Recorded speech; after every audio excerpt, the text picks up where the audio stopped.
Humanity has established a remote research colony on a planet whose atmosphere appears harmless, but contains microscopic organisms capable of interacting with nervous systems. When xenobiologist Dr. Elias Vance discovers an alien woman apparently suffering from the same phenomenon, he realizes that her species has been fighting the organism for centuries. The alien, Sarai, is not merely infected, she is carrying the final surviving genetic key to an ancient biological defense system. When Sarai gasps, "I can't take it anymore," Elias initially believes she is dying. Her tongue feels as though it is burning, because the organism is activating every sensory receptor in her body. Instead of following protocol and euthanizing her, Elias takes an enormous risk. He deliberately exposes himself to the same organism. What happens next reveals something neither species expected. Human biology can communicate with the alien organism rather than simply resist it.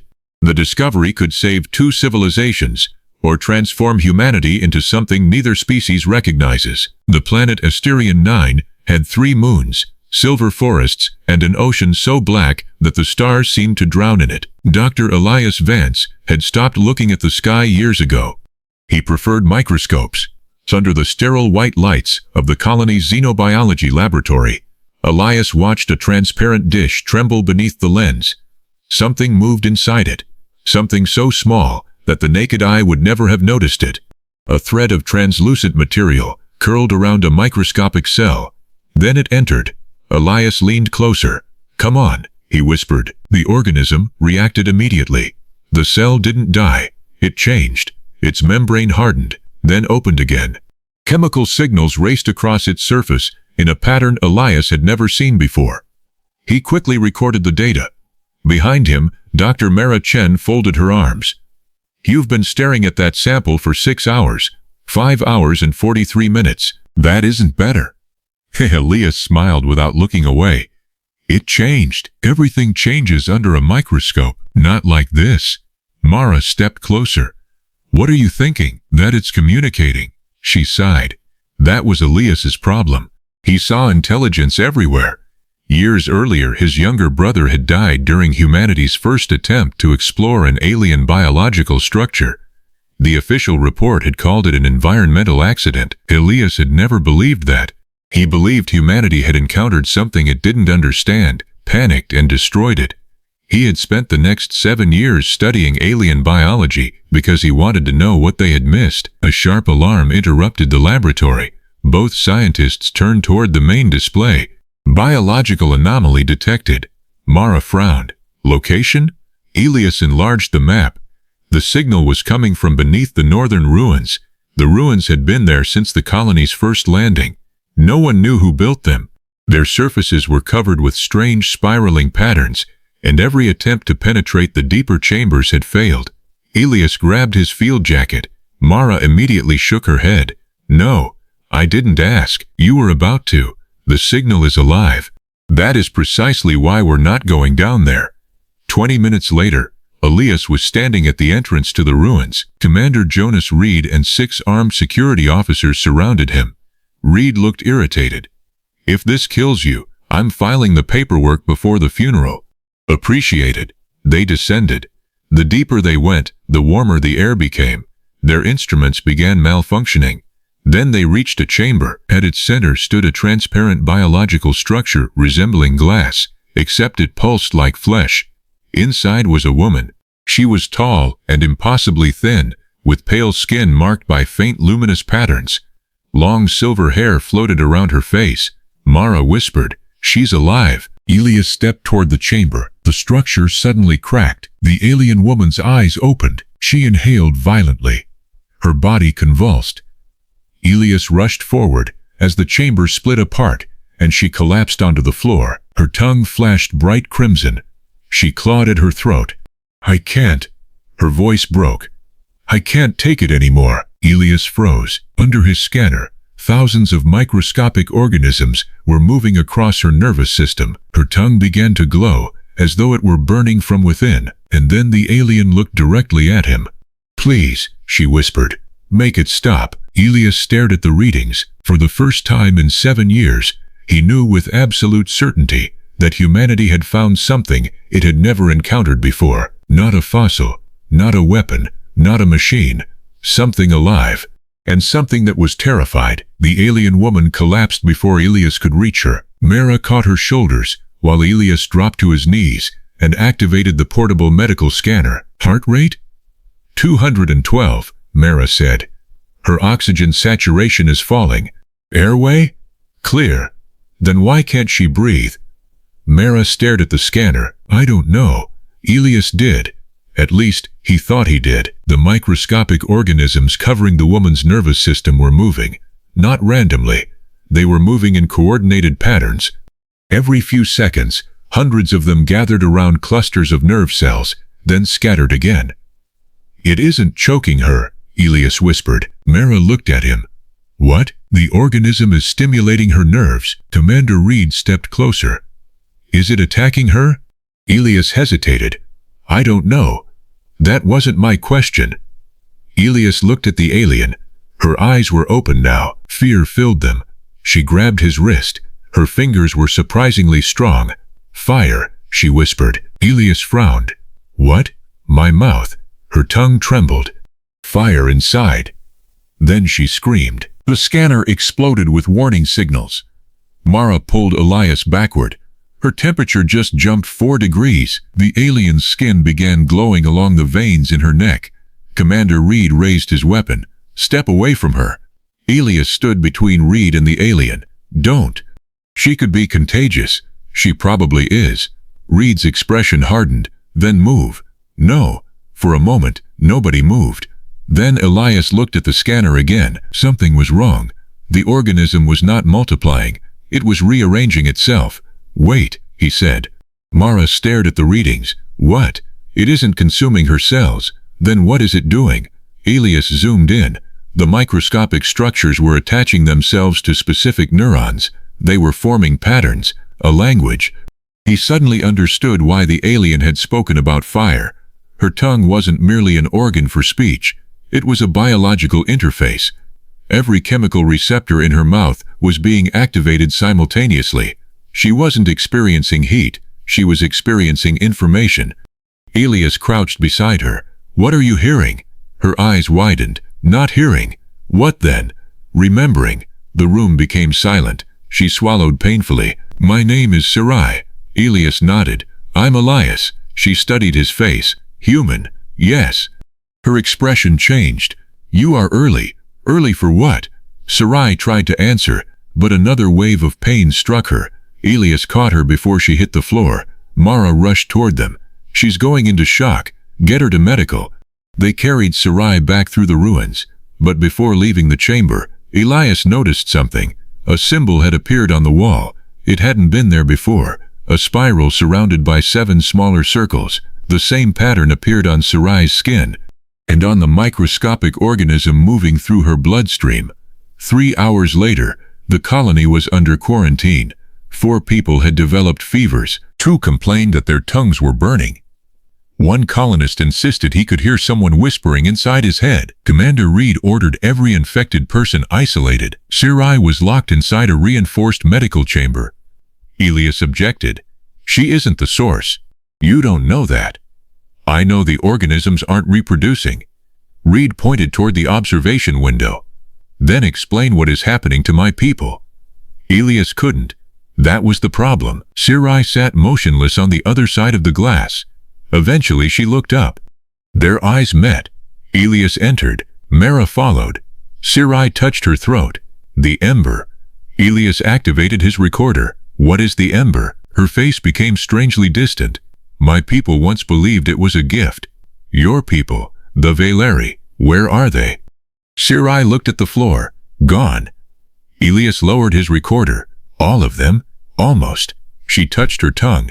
This is why. She explained that the ember was an ancient organism that lived within the Valeri. For thousands of years, it had helped them survive. It strengthened their immune systems, allowed their bodies to adapt, enhanced healing, even enabled communication through chemical signals. Then something changed. The ember became aggressive. The Valeri fought it. They created machines designed to suppress it. They destroyed entire ecosystems trying to eliminate it. and eventually their civilization collapsed. Elias felt cold. What caused the change? Sarai looked directly at him. We don't know. A warning alarm suddenly sounded. Mara turned toward the monitors. One of the infected colonists had stopped breathing. Then his heart restarted. His eyes opened. The man's body temperature returned to normal. Everyone stared. Mara whispered, "That's impossible." The man sat upright. He looked at Elias. Then he spoke in a voice that wasn't entirely his own. "The fire remembers." Every light in the medical facility went dark. And beneath the colony, something ancient awakened. The darkness lasted 11 seconds. To Elias, it felt like 11 minutes. Emergency lights flickered back on, painting the medical chamber in dull red. Alarms screamed throughout the facility. The infected colonist sat perfectly still. His eyes were open, but he wasn't looking at anyone. Mara approached carefully. "Can you hear me?" The man tilted his head. "Yes." His voice sounded normal. Then he added, "But something else can hear you too." Mara froze. Commander Reed immediately ordered security into the room. Elias stepped between them. "Don't touch him." Reed raised his weapon. "You've said that before, and I was right. You're gambling with my colony." Elias looked at the colonist's medical display. The man's vital signs were completely normal, better than normal. His damaged lung tissue had begun repairing itself. Mara stared at the scans. "His cells are regenerating." Elias nodded. "Without inflammation. That isn't possible." "Apparently it is." Sarai watched from the other side of the chamber. Her expression was one of pure terror. She whispered something in her language. Elias entered the room. "What did you say?" Sarai looked at the infected man. "I said it has begun." "What has begun?" "The remembering." By morning, 17 colonists were infected. None had died. That should have been good news. It wasn't. Their bodies were changing. Minor wounds healed within minutes. Their blood chemistry became more efficient. Their cells tolerated radiation levels that should have been lethal. Several colonists reported hearing sounds that no one else could hear. One described it as singing. Another called it a voice beneath the ground. Commander Reed called it an invasion. He gathered the colony's senior personnel in the command center. "We have an unknown biological agent spreading through our population," he said. "Our communications are compromised. Our medical systems are compromised. We have no idea what this thing wants." Elias interrupted. "We know what it wants." Every head turned. "It wants communication." Reed stared at him. "You're defending it." "No, I'm trying to understand it. People are changing." "Yes, they're losing control of their bodies." "No, they're gaining control." Reed slammed his hand against the table. "You don't know that." Elias remained silent. Because Reed was right, he didn't know, and that uncertainty frightened him more than anything else. That afternoon, Elias and Sarai returned to the ancient ruins. Mara accompanied them. They found the symbol again, but this time it was glowing. Sarai touched it. The chamber walls came alive. Images appeared in the air. The Velari civilization. Thousands of cities, millions of people. A civilization far older than humanity. Then came the ember. At first it looked beautiful. A glowing network spread through forests and oceans. The Velari connected themselves to it. Their technology advanced rapidly. They lived longer. They adapted to harsh worlds. They began exploring the stars. Then the images changed. The ember began changing them faster than they could understand. New organs appeared. New neural structures developed. Individuals began sharing memories. Eventually, the boundary between individual minds started disappearing. The Velari panicked. They tried to stop it. They failed. Sarai closed her eyes. "We were afraid of becoming one." Elias stared at the projection. "What happened?" "We destroyed our own network. Your civilization. Our civilization survived." She looked at him, until it didn't. Mara studied the images. "Why bring us here?" Sarai shook her head. "It didn't." Elias frowned. "What?" "The ember didn't bring humans here." She pointed toward the floor. "You came looking for it." That sentence stayed with Elias. Humanity had believed it discovered Asterion 9. Perhaps the planet had been waiting for someone to arrive. That night, Elias found something hidden inside the colony's original mission files. A classified transmission from Earth. The message had been sent 12 years before the colony landed. It contained only 3 words: "Do not awaken it." Elias stared at the screen. His hands began shaking. The official mission records had never mentioned such a warning. Someone on Earth had known. Someone had known exactly what existed beneath Asterion 9, and they had sent humanity anyway. Before Elias could investigate further, Commander Reed entered. "You found it." Elias slowly turned. "You knew." Reed didn't answer. "That warning was classified," Reed said. "Earth believed the planet contained a dormant biological intelligence. You knew Sarai's species existed. We knew something existed. And you still sent us here." Reed's expression hardened. The mission wasn't just about minerals. Elias felt his stomach drop. What was it about? Reed stepped closer. Control. The next morning, Reed activated the emergency defense network. Deep beneath the colony, ancient machinery began powering up. Mara saw the energy readings first. "Elias." He looked at the display. The numbers were climbing rapidly. "What's happening?" She shook her head. "Something beneath us just woke up." Sari suddenly grabbed Elias's arm. Her eyes widened. "No, what?" She looked toward the ground. "My people built that system. What does it do?" Sari whispered the answer. "It doesn't suppress the ember. It kills the planet." Elias stared at her. "How much time?" Sari looked toward the distant horizon. "Until everything burns." She swallowed. 20 minutes. And somewhere beneath their feet, the ancient machine began counting down. The ground beneath the colony began to shake. Not violently at first. It was a deep vibration, almost too low to hear. Glass trembled inside the laboratory. Dust drifted from the ceiling. Somewhere beneath the colony, enormous mechanisms were moving after centuries of silence. Elias stared at the readings. The ancient defense system was awake, and it was spreading through the planet. "What's it doing?" Mara asked. Elias watched the energy patterns expand beneath them. "It's connecting to everything." Sarai's face became pale. "No." Elias turned toward her. "You know what this is?"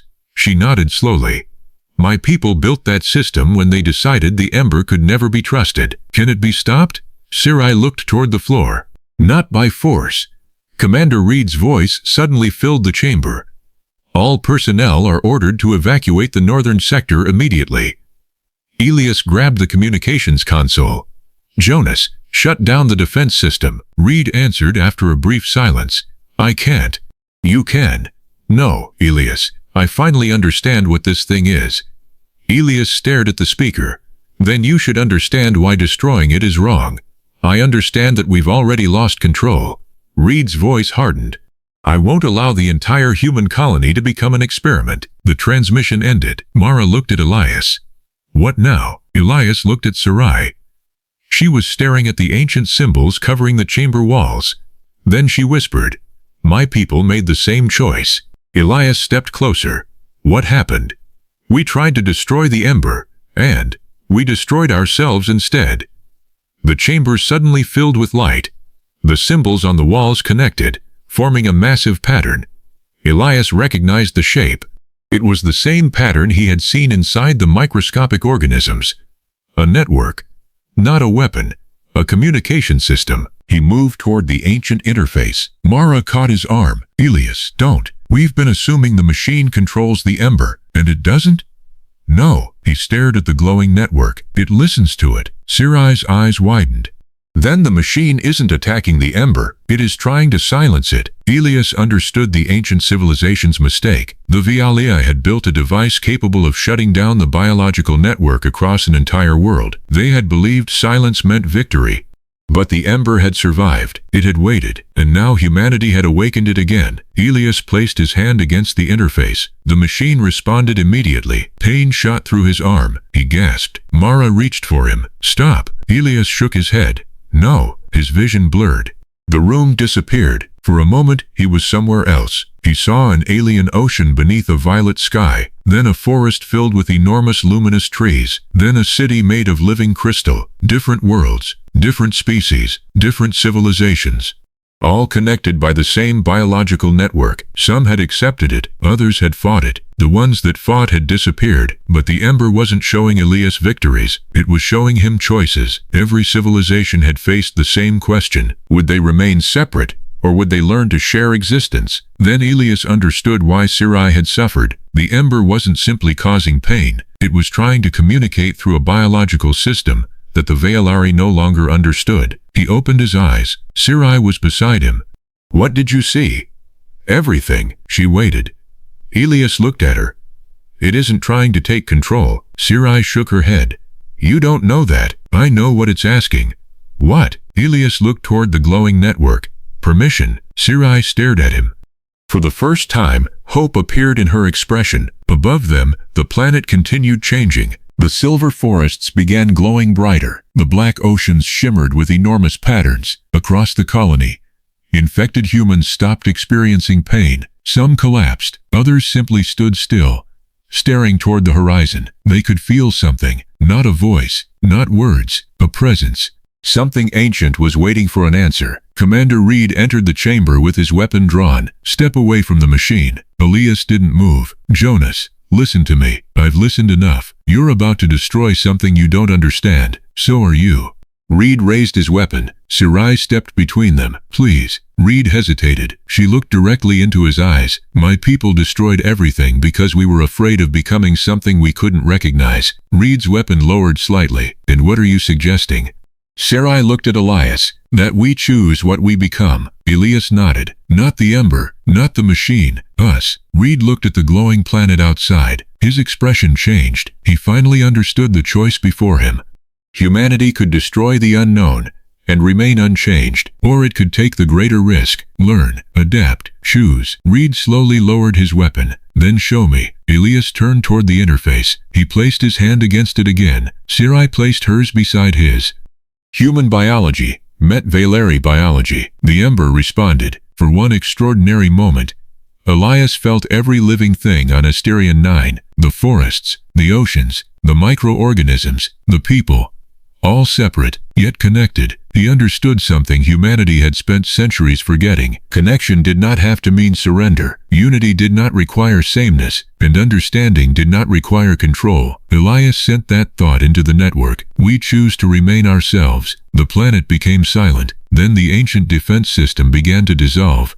Its metallic structures softened. Machines melted into luminous streams that disappeared beneath the soil. The weapon had not been defeated. It had simply become unnecessary. Across the colony, the infected humans began recovering. The burning sensation disappeared from their mouths. Sarai touched her tongue. For the first time since waking, she smiled. "It doesn't hurt anymore." Elias smiled back. "No." He looked toward the stars. "But I don't think this is over." Far beyond Asterion 9, something answered. A faint pulse crossed the darkness, then another. Sarai's smile vanished. Elias watched the distant stars. Humanity had wanted to know whether it was alone in the universe. Now it had an answer. It wasn't. And somewhere in the darkness, something had just noticed them. For 3 days, nobody on Asterion 9 knew what to call what had happened. The colony had survived. The ancient defense system was gone. The strange biological infection had stopped causing pain, and the planet itself appeared to have awakened. None of those facts made anyone feel safe. The first morning after the incident, Elias walked through the medical center.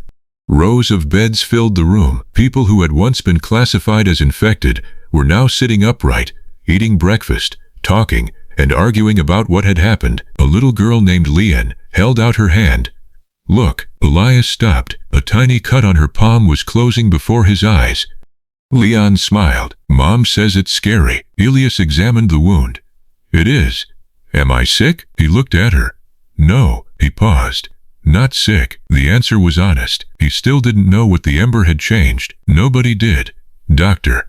Mara Chen stood beside Elias at the observation window. "You're avoiding the question." "What question?" "What happens to us now?" Elias watched the colony outside. For years, Asterion 9 had been a mining settlement. Humans came here for resources. They built temporary shelters, extracted minerals, conducted research, and planned to leave. That plan was finished. The planet was no longer something humanity could simply take from. The forests responded to human movement. The oceans carried strange patterns. Plants near the colony had begun growing in shapes resembling the symbols found in the ruins, and every person touched by the ember could sense something beneath the ground. A living presence. Mara crossed her arms. Earth is going to panic. Yes. They'll want samples. Yes. They'll want weapons. Elias sighed. Yes. And they'll probably want you to tell them how to control it. Elias looked at her. They'll be disappointed. Mara smiled faintly. Good. Commander Reed had changed as well.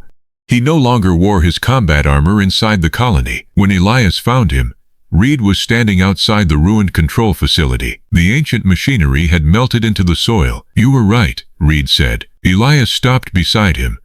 About what? We couldn't control it. Elias looked at the ruins. That doesn't mean we should stop trying to understand it. Reed nodded. There's a difference. For a moment, neither man spoke. Then Reed handed Elias a data device. What is this? Everything from the original mission. Elias looked at him. All of it? All of it. Why give it to me? Because Earth needs to know what really happened here. Elias activated the device. Thousands of classified files appeared. Mission reports, biological studies, ancient signals, and communications dating back decades. One file immediately caught his attention. Project Ember, Earth-based research. Elias stared at the title. Mara stepped closer. You knew about this? No. He opened the file. The first line appeared. Humanity detected the Ember before reaching Asterion 9. Elias felt the room become colder. The discovery changed everything. The Ember had not been waiting for humanity on Asterion 9 by accident. Humanity had already encountered traces of it elsewhere. Someone had hidden that information. Someone had deliberately sent them here. Sarai joined them. What did you find? Elias showed her the screen. She read the information silently. Then she looked at him. Your people knew. Apparently. Why?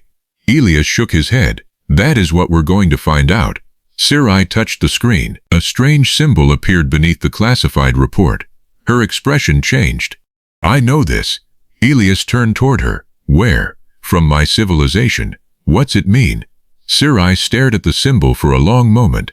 It means someone was trying to communicate with the Ember. Mara frowned. Who? Sarai's eyes moved toward the stars.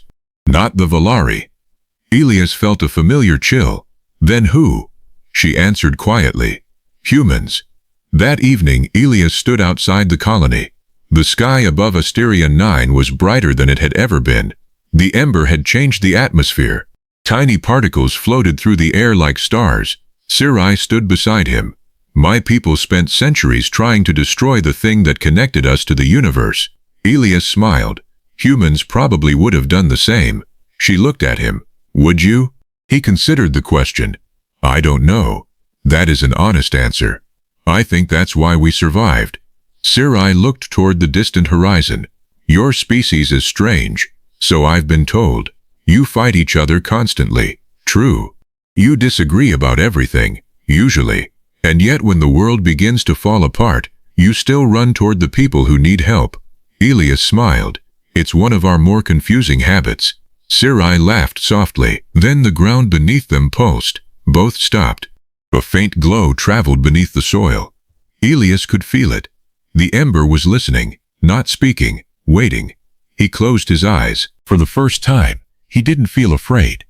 Humanity had not conquered Asterion 9. It had not defeated the Ember. It had not become the most powerful civilization in the galaxy. Instead, humanity had discovered something more important. It had been given a choice, and it had chosen to remain human, even if being human now meant becoming something new. Elias opened his eyes. Tomorrow, he said, we start rebuilding. Sarai smiled. And after that, Elias looked toward the stars. After that, we find out who else is listening. Far above them, a distant star pulsed once. Then another answered.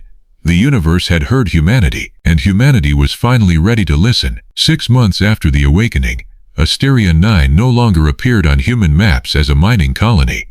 Its official designation had changed. Asterion 9, First Contact World.